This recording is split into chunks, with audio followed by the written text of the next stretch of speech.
오늘 우리가 파헤쳐볼 이야기는 바로 이 7만 페이지짜리 질문입니다. 한 주요 재판을 둘러싼 거대한 물류 퍼즐인데요. 지금부터 그 속으로 함께 들어가 보시죠. 자, 먼저 이 숫자부터 한번 보실까요? 7만. 네, 이게 바로 대법원에 제출된 한 사건의 기록 분량이라고 합니다. 어마어마하죠. 이재명 대표 판결을 두고 나온 질문이 바로 이거였습니다. 아니, 이 어마어마한 기록을 과연 그 시간 안에 다 볼 수 있었을까? 바로 이 간단해 보이는 질문에서부터 과연 물리적으로 뭐가 가능한지에 대한 아주 흥미로운 탐구가 시작된 겁니다. 자, 그럼 이 7만 페이지짜리 질문, 도대체 무엇이 문제의 핵심인지부터 차근차근 짚어보겠습니다. 이 논란이 본격적으로 불붙게 된 건요, 바로 한 가지 핵심적인 지적 때문이었습니다. 바로 종이 기록 열람만이 유효하다는 이 말인데요. 이게 왜 그렇게 중요하냐면요. 우리가 흔히 쓰는 컴퓨터 검색, 컨트롤 F 같은 거 있잖아요. 이런 디지털 방식의 검토는 아예 안 된다는 뜻이거든요.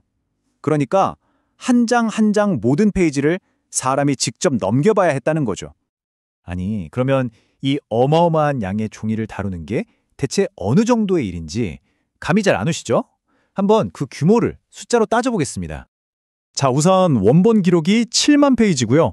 이걸 대법원 전원합의체에 있는 대법관 14분이 모두 봐야 하니까 당연히 14분의 사본이 필요하게 됩니다. 그러면 계산은 간단해져. 7만 페이지 곱하기 14부. 네, 무려 98만 페이지입니다. 거의 100만 장에 육박하는 종이를 만들어내야 했다는 계산이 나오는 거죠. 자, 그럼 이 98만 페이지를 복사하는데 도대체 시간이 얼마나 걸릴까? 이 질문을 저희가 인공지능에게 한번 던져봤습니다. 그랬더니 AI가 아주 중요한 변수 하나를 알려주더라고요. 바로 ppm, 페이지스 퍼 미닛입니다. 말 그대로 1분에 몇 장을 복사할 수 있느냐는 건데 모든 계산의 기준이 바로 이 복사기 속도에 달려있는 거죠.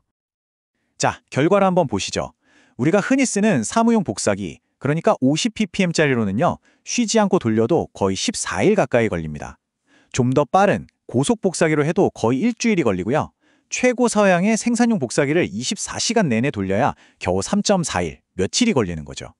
근데 이건 어디까지나 복사만 했을 때 얘기입니다. 하지만 기계가 쌩쌩 돌아가는 시간만이 전부는 아니겠죠? 당연히 사람이 해야 하는 일이 있습니다. 바로 인간의 역할이죠. 한번 생각해 보세요. 복사만 하면 끝이 아니잖아요. 페이지 순서 맞게 분류해야죠. 이걸 또 책처럼 묶는 재본도 해야 하고요. 중간중간 용지도 갈아줘야 하고 토너도 교체해야 합니다. 당연히 일하는 사람도 쉬어야 하고 교대도 해야겠죠. 이런 현실적인 변수들을 생각하면 실제 걸리는 시간은 훨씬 더 길어질 수밖에 없는 겁니다.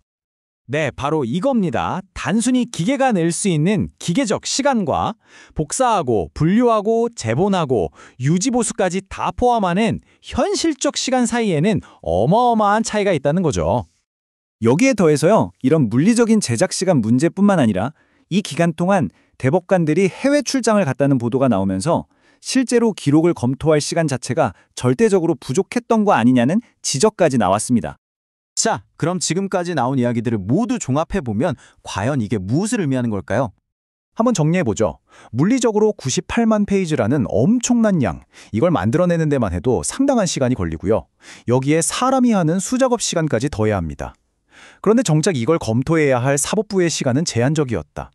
이 모든 걸 종합해보면 주어진 일정 안에 이 모든 게 가능했는가에 대한 합리적인 의문이 제기될 수밖에 없는 거죠.